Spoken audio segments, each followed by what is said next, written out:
Assalamualaikum warahmatullahi wabarakatuh. Halo semuanya, perkenalkan nama saya Falisa Yasmin dari kelas 10C nomor absen 11.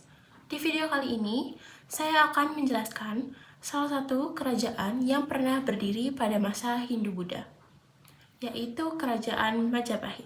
Selamat menyaksikan. Oke, langsung saja kita masuk ke daftar isi.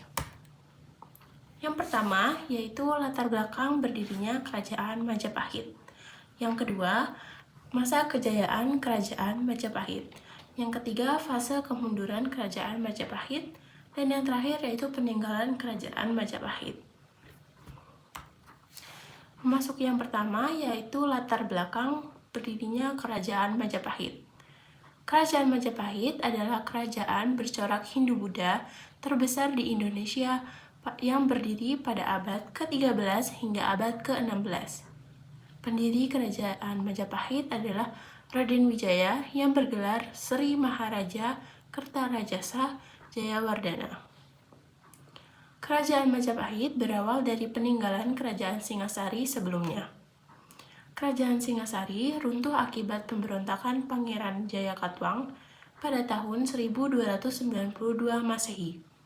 Pemberontakan tersebut menyebabkan kondisi yang tidak stabil dan kekalahan pada Kerajaan Singasari. Semenjak itu, Pangeran Jayakatwang mengambil alih Kerajaan Singasari dan menjadikan dirinya sebagai raja yang baru. Selanjutnya, Raja Singasari yang kalah oleh Jayakatwang yaitu Raden Wijaya. Raden Wijaya pada saat itu terdesak melarikan diri dari pemberontakan tersebut. Kemudian dalam pelariannya ia bertemu dan dibantu oleh seseorang bernama Arya Wiraraja, yaitu sepupu Kertanegara. Raden Wijaya kemudian membuat desa kecil di tengah hutan Trowulan dan menamai desa tersebut dengan nama Majapahit.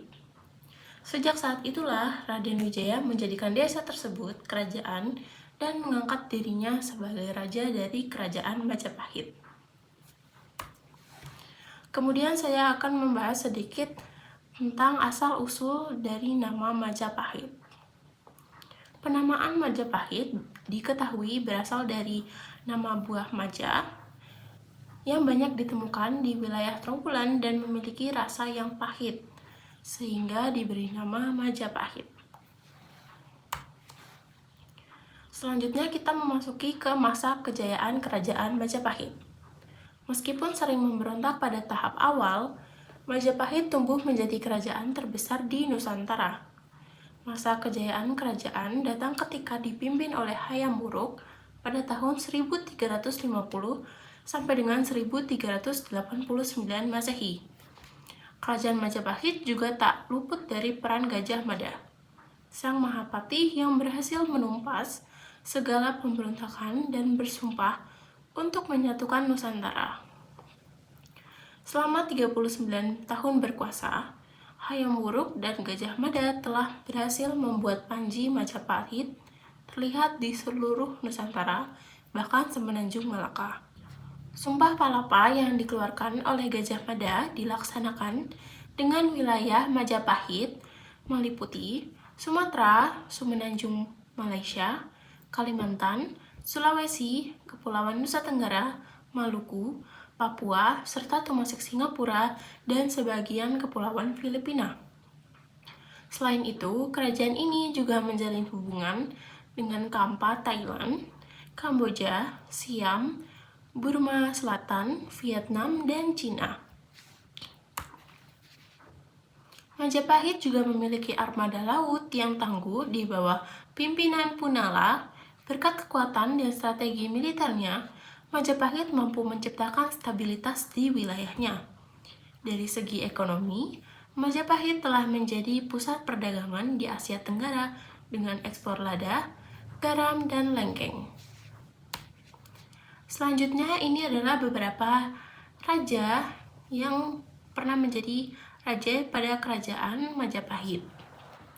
Dimulai dari Raja Raden Wijaya pada tahun 1293 sampai dengan 1309 Masehi, dan yang terakhir Prabu Wijaya VII pada tahun 1489 sampai dengan 1527 Masehi. Selanjutnya, kita memasuki ke fase kemunduran atau fase kehancuran dari Kerajaan Majapahit. Majapahit mulai mengalami kemunduran atau kehancuran setelah wafatnya Gajah Mada dan Hayam Wuruk. Sejak saat itu, para penerusnya tidak ada yang cakap dalam mengelola luasnya kekuasaan Majapahit.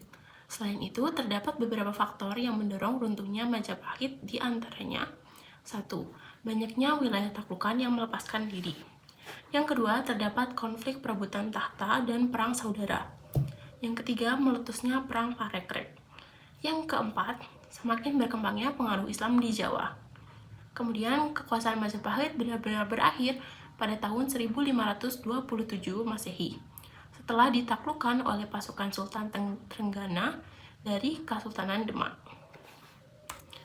Kemudian kita memasuki ke peninggalan-peninggalan Kerajaan Majapahit. Yang pertama yaitu Candi Tikus. Candi Tikus berada di Trowulan, Mojokerto, Jawa Timur. Pada awalnya, candi ini telah terkubur dalam tanah dan ditemukan kembali di tahun 1914. Penggantian Candi Tikus dilakukan berdasarkan laporan Bupati Mojokerto, RAA Kromojoyo Adinegoro. Candi tersebut kemudian diberi nama Candi Tikus karena saat ditemukan candi ini adalah lokasi bersarangnya tikus yang menjadi hama padi para petani. Melihat dari bentuk dan susunannya, Candi Tikus mengingatkan pada penggambaran konsep makrosmos yang berpusat di Gunung Mahameru. Di puncak gunung tersebut, para dewa bersemayam dan air yang mengalir dari Mahameru dapat dianggap sebagai air suci. Ada pula pendapat yang mempercayai bahwa situs ini dulunya digunakan sebagai tempat mandi keluarga, raja, hingga tempat penampungan serta penyaluran air untuk keperluan penduduk. Selanjutnya yaitu peninggalan Candi Bajang Ratu. Candi Bajang Ratu berada di Trowulan, Mojokerto, Jawa Timur. Candi Bajang Ratu ini diperkirakan dibangun pada abad ke-14 dan adalah salah satu gapura besar pada zaman keemasan Majapahit. Candi Bajang Ratu diduga digunakan sebagai tempat pemujaan atau tempat peristirahatan bagi anggota kerajaan atau bangsawan pada masa itu. Candi ini berbentuk layaknya sebuah gapura. Diyakini gapura tersebut merupakan gerbang untuk memasuki makam-makam para raja. Fungsi Candi Bajang Ratu lainnya adalah sebagai pintu masuk ke sebuah bangunan suci untuk memperingati wafatnya Jaya Negara, raja kedua Majapahit yang memerintah antara 1309 sampai dengan 1328 Masehi. Selanjutnya yaitu Candi Ceto. Candi Ceto berlokasi di Jenawi, Karanganyar, Jawa Tengah. Candi Ceto adalah candi Hindu peninggalan Kerajaan Majapahit yang dibangun pada masa pemerintahan Prabu Brawijaya ke-5 tahun 1452 sampai dengan 1470 Masehi. Candi Ceto telah digunakan sebagai tempat media atau sarana bagi masyarakat sekitar guna melangsungkan lakunya. Khususnya masyarakat Jawa, yakni Kejawen, selalu berupaya mencari tempat yang sunyi dan sepi. Candi Ceto dalam naungan Gunung Lawu inilah yang dipercaya sebagai tempat bersemayam Raden Brawijaya V. Lokasi ini dianggap memudahkan mereka dalam melakukan penyucian diri. Tidak hanya masyarakat sekitar, masyarakat luar pun juga berdatangan untuk melakukan ritual di Candi Ceto. Ada yang datang dengan harapan khusus seperti ingin memiliki keturunan, kesembuhan, meruat, maupun memohon rezeki. Selanjutnya kita memasuki ke kitab peninggalan Kerajaan Majapahit. Yang pertama yaitu Kitab Sutasoma, karya Empu Tantular. Kitab Sutasoma berasal dari Kerajaan Majapahit, tepatnya dari abad ke-14. Diperkirakan kitab Sutasoma ditulis pada masa keemasan Kerajaan Majapahit antara tahun 1365 dan 1389. Kitab Sutasoma menggunakan bahasa Jawa kuno dan ditulis dalam aksara Bali. Isinya ditulis pada lembaran-lembaran daun lontar berukuran 40,5 kali 3,5 cm. Kitab Sutasoma secara keseluruhan berisi 1210 bait dalam 148 pupuh. Isi kitab Sutasoma bercerita mengenai upaya Pangeran Sutasoma sebagai titisan Sang Hyang Buddha untuk menegakkan Dharma. Selanjutnya kita masuk ke Kitab Negara Kertagama. Kitab Negara Kertagama merupakan karangan atau ditulis oleh Empu Prapanca yang kemudian menjadi sumber sejarah yang begitu dipercaya. Naskah kitab ini ditulis dalam bahasa Kawi pada bulan Aswina tahun Saka 1287 atau dengan kata September sampai dengan Oktober 1365 Masehi. Kitab Negara Kertagama ditulis saat Kerajaan Majapahit masih berdiri di bawah pemerintahan Sri Raja Sanagara atau dikenal juga dengan nama Prabu Hayam Wuruk. Isi Kitab Negara Kertagama menguraikan kisah keagungan Prabu Hayam Wuruk dan puncak kejayaan Kerajaan Majapahit. Selain itu, kitab ini menceritakan banyak hal tentang Kerajaan Majapahit, mulai dari asal-usul, kerajaan keluarga raja, para pembesar negara, jalannya pemerintahan, serta kondisi sosial, politik, keagamaan, dan kebudayaan Kerajaan Majapahit. Selanjutnya yaitu Prasasti Kudadu, yang berasal dari Trawas, Mojokerto, Jawa Timur. Prasasti Kudadu atau disebut juga dengan Prasasti Gunung Butak merupakan prasasti peninggalan zaman Majapahit yang berangka tahun 1216 Saka atau 1295 Masehi. Isi prasasti ini mengisahkan Raden Wijaya yang dibantu oleh Rama Kudadu dalam menghindari ancaman dari Jayakatwang yang telah menjatuhkan Kertanegara sebagai Raja Singasari. Selanjutnya ada Prasasti Sukamerta. Prasasti Sukamerta ditemukan di Gunung Penanggungan, Jawa Timur. Prasasti Sukamerta adalah prasasti yang menceritakan kisah Raden Wijaya. Prasasti ini ditemukan di Gunung Penanggungan, Jawa Timur. Sejarah Prasasti Sukamerta berkaitan erat dengan anugerah Sima kepada petinggi Sukamerta yang membantu Raden Wijaya. Sebenarnya, Prasasti Sukamerta adalah prasasti kedua yang dikeluarkan Raden Wijaya selama menjadi raja. Prasasti Sukamerta berisi kisah Raden Wijaya yang menikahi 4 anak gadis Raja Kertanegara. Peninggalan yang terakhir yaitu uang gobok. Nusantara dan beberapa wilayah di Asia Tenggara yang pada abad ke-13 telah menjadi bagian dari kekuasaan Majapahit memberlakukan gobok sebagai mata uang resmi dalam proses perdagangannya. Bentuk wayang yang terdapat pada koin menggambarkan kehidupan masyarakat Majapahit pada masa itu seperti penggembala sapi, nelayan, peternak, pertapa, pemburu, benteng, penenun, bangsawan, dan para pengiringnya, dan lain-lain.